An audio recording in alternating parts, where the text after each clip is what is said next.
C'est la rentrée et j'ai décidé de vous parler des enfants. Et oui, parce que vous êtes de nombreux pères et mères célibataires à me suivre. Et je me suis dit qu'une petite vidéo s'imposait au vu de ce que je vois et de ce que j'entends tous les jours. J'ai donc décidé de vous parler des 3 erreurs à absolument éviter quand on veut se remarier et qu'on a des enfants. Restez avec moi.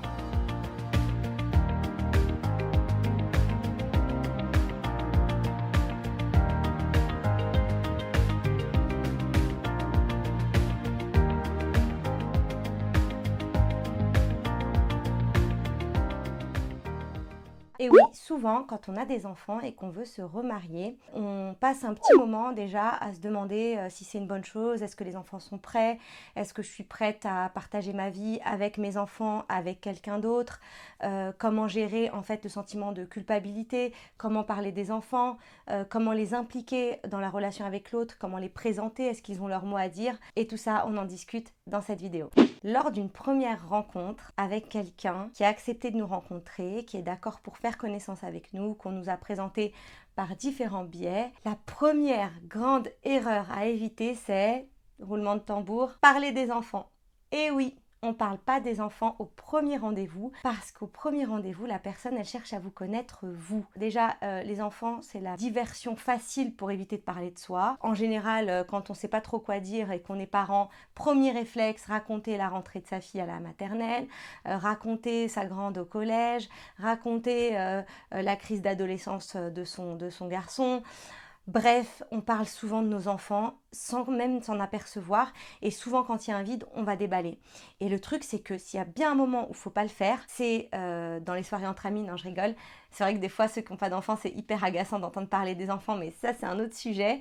Mais au moment de la première rencontre, on n'aborde pas, si l'autre ne nous demande pas après nos enfants, on n'en parle pas. Parce que déjà, on est en train de voir si feeling il y a, si on s'entend bien, comment ça se passe, est-ce qu'il y a une attirance ou pas, etc.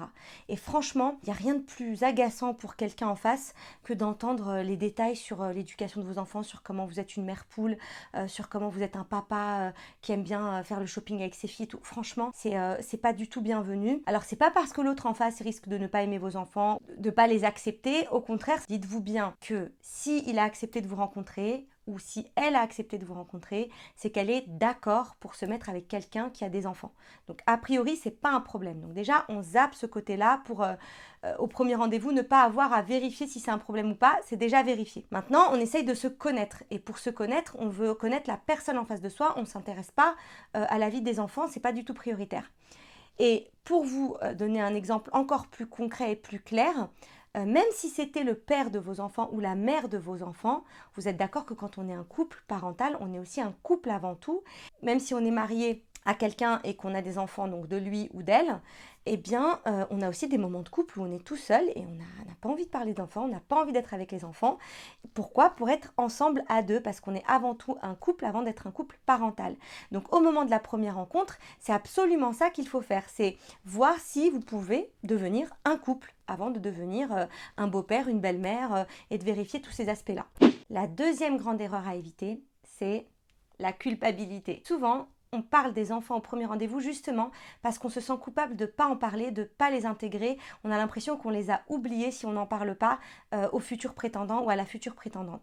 Ça, c'est faux, archi faux. Évidemment, on est des parents, évidemment, on n'oublie pas nos enfants. Et la culpabilité ne mènera à rien de bon.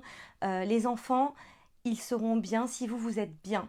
Et vous avez le droit au bonheur. Et je vais aller encore plus loin. Sachez que plus vous êtes épanoui, plus vous avez une vie équilibrée et ça peut passer par le mariage, parce qu'il y a des parents qui ne veulent pas se remarier pour le moment et c'est très bien, ils sont très épanouis comme ça, mais pour ceux qui veulent se remarier et qui ne le font pas, eh bien c'est des risques de mettre sur votre enfant une pression qui peut même les freiner plus tard pour se marier parce qu'ils auront l'impression d'être votre sauveur et il aura du mal à voler de ses propres ailes et à avancer dans la vie et à avancer même jusqu'au mariage. Donc cette culpabilité-là, elle peut avoir des conséquences pour vous parce que vous allez être frustré et vivre frustré, mais en plus de ça, elle peut avoir des conséquences néfastes pour vos enfants.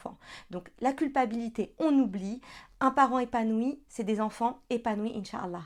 Et enfin, la dernière erreur, c'est une fois qu'on a rencontré la personne, qu'on est bien, etc., on présente en général donc la personne aux enfants, ce qui est normal. Mais là où ça devient pas terrible, c'est quand on donne la possibilité à l'enfant de façon claire, évidente ou même de façon induite par notre comportement. Lorsque l'enfant sent qu'il a le choix de dire oui ou non pour cette personne, c'est là que c'est la catastrophe. L'enfant ne doit pas décider à votre place si cette personne, elle est bien pour vous ou pas. Vous pouvez avoir un rôle déterminant dans le fait que la personne soit bien acceptée ou pas, mais si vous laissez le choix, eh bien l'enfant, en général, déjà va tout simplement repousser le prétendant ou la prétendante, parce que de fait, pourquoi incruster quelqu'un de nouveau dans sa vie alors qu'on a sa mère ou son père rien qu'à soi? Donc ça, c'est une évidence, même s'il n'est pas volontairement méchant ou s'il ne le fait pas exprès, c'est une attitude tout à fait normale. On évite l'inconnu, on évite l'étranger, pourquoi s'embêter la vie? Donc déjà, ça va rarement être un grand oui, mais en plus de ça, l'enfant est dans l'insécurité. En fait, c'est comme quand vous éduquez vos enfants sur n'importe quel sujet. Quand vous savez que quelque chose est bien, vous l'imposez pour votre enfant, même s'il n'est pas d'accord avec ça. Et quand quelque chose est mal, eh bien vous lui interdisez. Et là, pour le coup, il n'a pas son mot à dire sur oui ou non, maman, marie-toi avec lui, ou papa, marie-toi avec elle.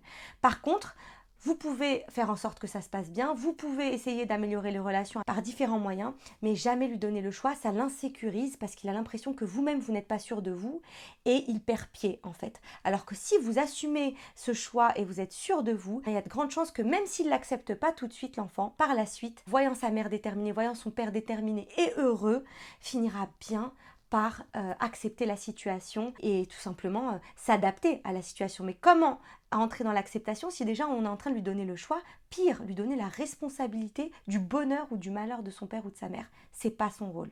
Alors on profite de cette rentrée et on s'occupe de soi.